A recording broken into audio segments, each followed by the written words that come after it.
Turnout lower than expected as Nebraskans cast ballots in races from president to school bonds. In the presidential race, no surprises here. On the Democratic side, President Joe Biden declared the winner by the Associated Press. Republican voters in Nebraska voting for their presidential nominee choosing Donald Trump, according to the AP. On the Libertarian ballot for president, voters had 6 names to choose from. Unofficial results show the top vote getter was Chase Russell Oliver with 27%. Charles Ballet was close behind with 22%. Down to the race for U.S. Senate. Senator Deb Fischer looking to win a 3rd term this year. Unofficial results show an easy win for Fischer with just over 79% of the vote over primary challenger Aaron Kowalski, who was backed by the state GOP.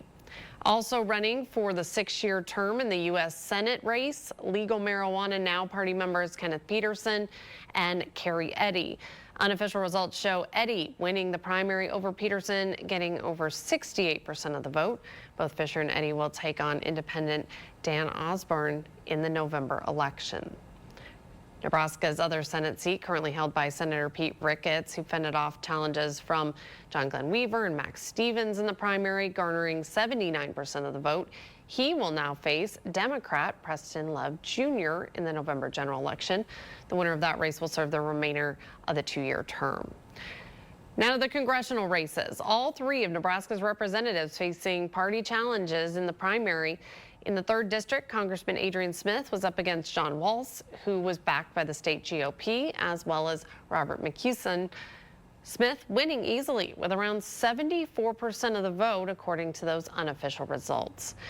Smith will face the winner of the Democratic Party nomination. Unofficial results show Daniel Evers winning a close race over David Else with nearly 53% of the vote. In the 1st District House race covering the Lincoln and Norfolk area, Congressman Mike Flood won his primary race over Michael Conley with around 81% of the vote. He takes on Democrat and State Senator Carol Blood in the general. Now to races for the Nebraska legislature. In each one, the top 2 winners in the primary will head to the general election. Starting with District 37, which covers Kearney, State Senator John Lowe, term limited after this year. Kearney Mayor Stan Klaus taking the top spot with just over 57% of the vote. Lana Peister coming in 2nd with around 32%. Now to District 33, which covers the Hastings and Minden areas, as well as parts of Phelps County. Voters looking to pick the replacement for Senator Steve Halloran, who's term limited. Dan Leonowski taking nearly 40% of the vote, with Michelle Smith not too far behind with around 29%. To District 41 now, which covers 8 counties here in central Nebraska.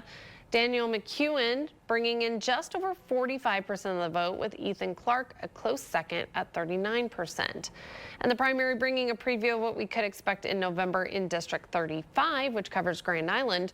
Former State Senator Dan Quick hoping to unseat current Senator Ray Aguilar, who defeated Quick back in 2020. Unofficial results show a close race, with Quick getting just over 51% of the vote. We turn to the election for Hastings mayor. The top 2 will face off in the general election in November. According to unofficial results, Jay Bexby and Jackie Cranston were the top vote getters, separated by just 16 votes. Bill Heitzman and Sean Hartman not far behind. Voters in both Hamilton and York counties passing a $6.85 million school bond for the Heartland Community School District. The money will go to renovating district buildings, plus a new secure and accessible entrance, new elementary classrooms, locker rooms, and a weight room.